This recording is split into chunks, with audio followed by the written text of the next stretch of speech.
السلام علیکم۔ اعوذ باللہ من الشیطان الرجیم۔ بسم اللہ الرحمن الرحیم۔ الحمد للہ رب العالمین، الصلاۃ والسلام علی محمد وعلی آلہ وسلم۔ انشاءاللہ آج ہم سورہ کاف کے 8ویں رکوع کا مطالعہ کریں گے۔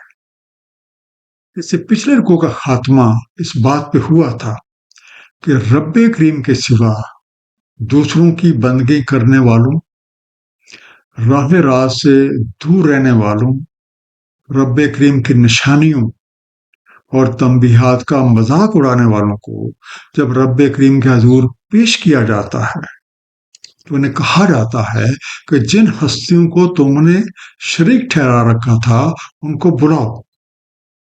وہ آوازیں دیتے ہیں لیکن ان کے وہ شرکاء انہیں کوئی جواب نہیں دیتے۔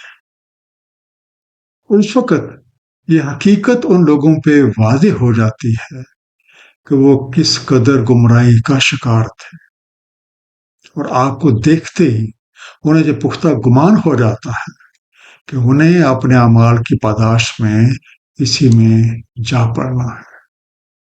آئیے مطالعہ قرآن کا آغاز اس دعا کے ساتھ کرتے ہیں کہ اللہ تعالیٰ اپنے حبیب نبی پاک صلی اللہ علیہ وآلہ وسلم کے طفیل ہم سب کو قرآن کریم کا صحیح مفہوم عطا فرمائے۔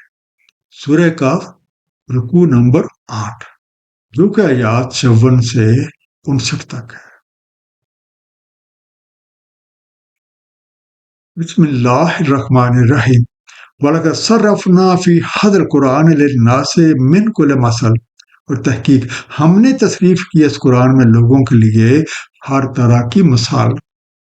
وَقَالَ الْإِنسَانُ أَكْثَرَ شَيْءٍ جَدَلًا، اور انسان اکثر چیزوں میں مجادلہ کرتا ہے۔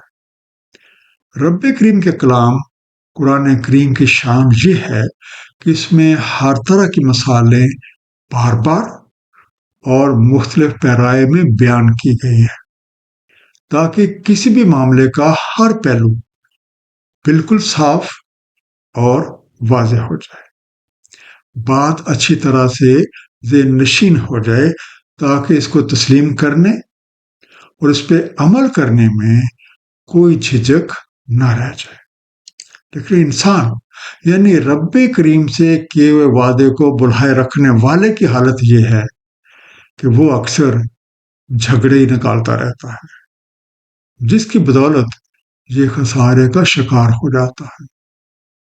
سورہ عصر آیت نمبر 2 میں ارشاد ہے، ان الانسان لفی خسر، بے شک انسان خسارے میں ہے۔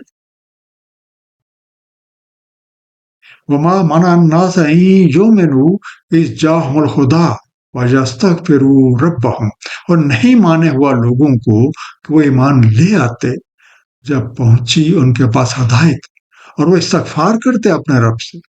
الا ان تأتیہم سنت الاولین او یأتیہم العذاب قبلا، مگر یہ کہ آ جائے ان پہ سنت پہلوں کی یا آ جائے ان کے سامنے کھڑا ایک عذاب۔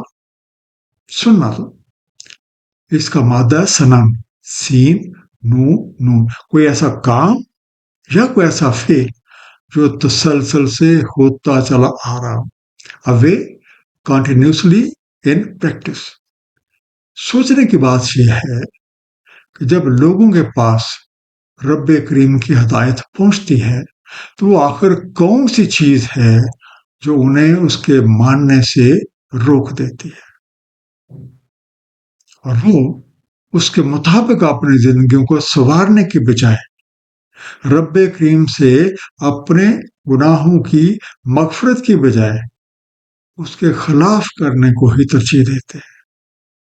اب یہ بات کے سوا اور کیا ہو سکتی ہے کہ ان کے ساتھ بھی اسی طرح کا معاملہ پیش آئے جس طرح اس طرح کی حرکتیں کرنے والوں کے ساتھ اس سے پہلے ہوتا آیا ہے، یا پھر یہ کہ ان کے سامنے کوئی ایسا عذاب آ کے کھڑا ہو جائے جس کے خوف کی وجہ سے یہ پیغام حق کو قبول کر لے۔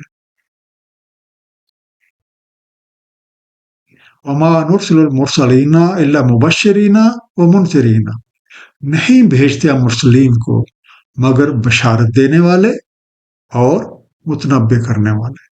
وَيُجَادِلُ الَّذِينَ كَفَرُوا بِالْبَاطِلِ لِيُدْحِضُوا بِهِ الْحَقَّ، اور مجادلہ کرتے ہیں کافر باطل سے تاکہ وہ بیکار کر دیں اس سے حق کو. وَاتَّخَذُوا آیَاتِی وَمَا أُنذِرُوا هُزُوًا، اور بنا ڈالا انہوں نے میری نشانیوں اور جو تنبیہات ان کو کی گئی ایک ٹھٹھا. لِيُدْحِضُوا دہس سے بنا، دال ہے ذات، کسی چیز کو بے دلیل یا بیکار ثابت کرنا. انال رب کریم نے اپنی کرم نوازی کے ساتھ نوح آدم کی ہدایت کا بندوبست کر رکھا ہے. اسی نظام کے تحت آپ کے بھیجے ہوئے رسول لوگوں کو صحیح راہ پہ چلنے کے بہترین انجام اور اس کے برخلاف چلنے کے بھیانک انجام سے آگاہ کرتے ہیں. کسی سے کوئی زور زبردستی نہیں کی جاتی. پیغام حق پہنچ جانے کے بعد اب لوگوں کی مرضی ہے کہ چاہے وہ اس پہ عمل کریں یا چاہے تو اس پہ عمل نہ کریں. ہر کوئی اپنے کیے کا خود ذمہ دار. اب جو لوگ اس حقیقت کا یقین ہی نہیں رکھتے وہ رسولوں کے ساتھ باطل طریقوں سے جھگڑتے ہیں اور چاہتے ہیں کہ اپنی کٹ ہستیوں سے حق سے مرتب ہونے والے اثرات کو بے اثر کر دیں. حقیقت یہ ہے کہ یہ لوگ پیغام ربی پہ غور و فکر ہی نہیں کرتے اور نہ ہی اس کی خلاف ورزی کی بدولت پیدا ہونے والے تباہ کن نتائج کی طرف دھیان دیتے ہیں. وہ رب کریم کی نشانیوں اور تنبیہات کو بھی ایک مذاق بنا لیتے ہیں. وَمَنْ أَظْلَمُ مِمَّنْ ذُكِّرَ بِآيَاتِ رَبِّهِ فَأَعْرَضَ عَنْهَا وَنَسِیَ مَا قَدَّمَتْ يَدَاهُ، اور کون بڑا ظالم اس سے جسے یاد دہانی کی جائے اس کی رب کی نشانیوں کے ساتھ تو وہ اراض برتے ان سے اور بھول جائے جو اقدام کیے اپنے ہاتھ. اِنَّا جَعَلْنَا عَلَىٰ قُلُوبِهِمْ أَکِنَّةً أَن يَفْقَهُوهُ وَفِي آذَانِهِمْ وَقْرٌ، بے شک ہم نے ڈال دیے ہیں ان کے دلوں پہ پردے کہیں وہ اسے سمجھ پائیں اور ان کے کانوں میں گرانی. وَإِن تَدْعُوهُمْ إِلَى الْهُدَىٰ فَلَن يَهْتَدُوا إِذًا أَبَدًا، اگر تم انہیں بلاؤ ہدایت کی طرف تو نہ ہدایت پائیں گے وہ کبھی بھی. اکینا اس کا مادہ کنن، کاف نون نو، کو ڈھکن یا ایسا پردہ جو اس چیز کو ڈھانپتے، کنسیلمنٹ اور کور.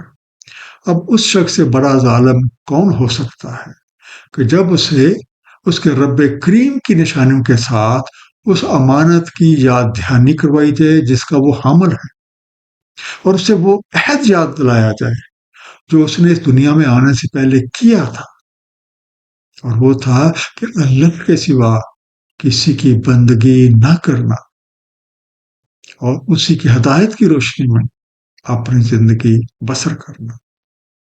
تو اس نصیحت سے پہلو تو ہی کرتا ہے اور یہ بات بالکل بھول جاتا ہے کہ وہ یہاں جو بھی اعمال کر رہا ہے وہ سب کے سب لکھے جا رہے ہیں اور کل کو جب اس نے اپنے رب کریم کے حضور پیش ہونا ہے وہی اعمال نامہ اس کے سامنے رکھ دیا جائے گا.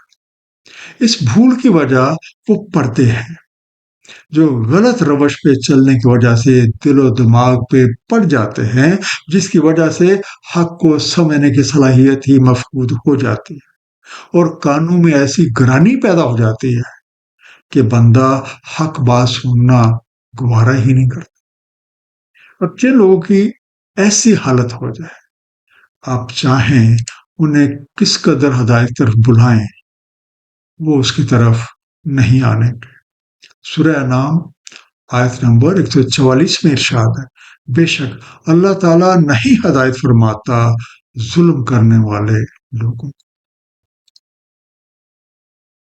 وَرَبُّكَ الْغَفُورُ ذُو الرَّحْمَةِ، اور آپ کا رب مغفرت فرمانے والا رحمت والا ہے.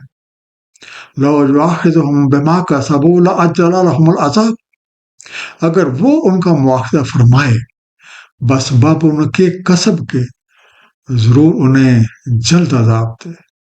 بل لہم موعد لن یجدوا من دونہ موئلہ، بلکہ ان کے لیے ایک وعدہ مقرر ہے، ہرگز نہ پائیں گے وہ اس کے علاوہ کوئی سر کرنے کی جگہ، موئلہ، بچاؤ یا پناہ گاہ کی خاطر کہیں نکل جانا، اسکیپ۔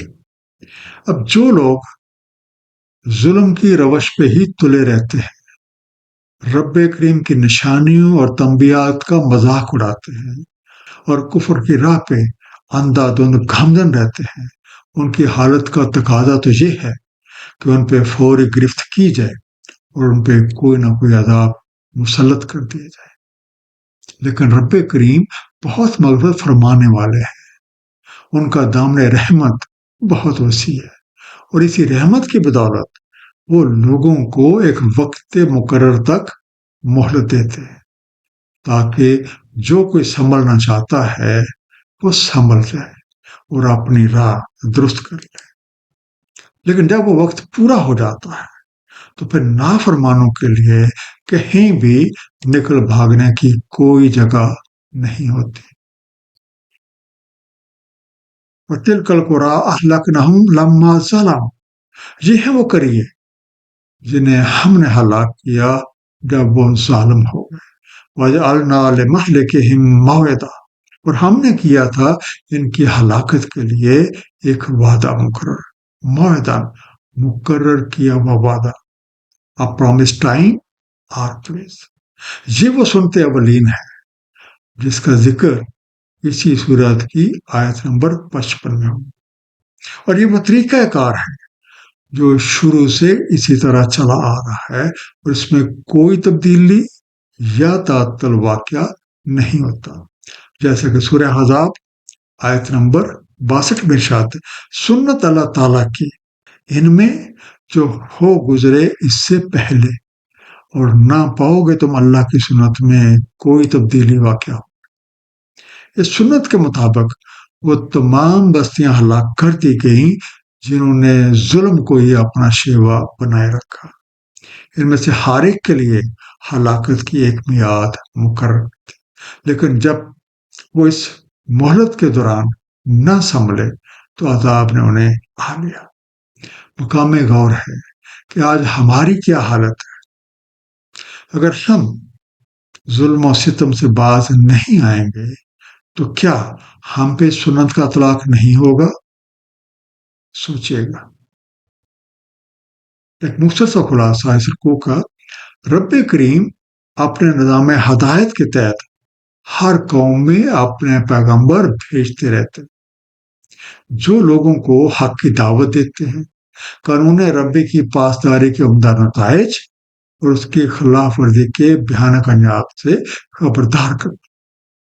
اکثر لوگوں نے اس پیغام پہ غور و فکر کرنے کی بجائے اپنے ذاتی مفادات، فرسودہ رسم و رواج پہ جمع رہنے کو ترجیح دی۔ ان کی غلط روش کی وجہ سے ان کے دلوں پہ پردے اور کانوں میں بہراپن پیدا ہو گیا، جس کی وجہ سے وہ سوچنے سمجھنے کی صلاحیتوں سے محروم ہو گئے۔ جب نافرمانوں نے رائے سے منہ پھیرے رکھا اور ظلم و ستم پہ ہی کمر بستہ رہے تو ان پہ عذاب نازل کر دیا گیا۔ یہی قانون اب بھی نافذ العمل ہے۔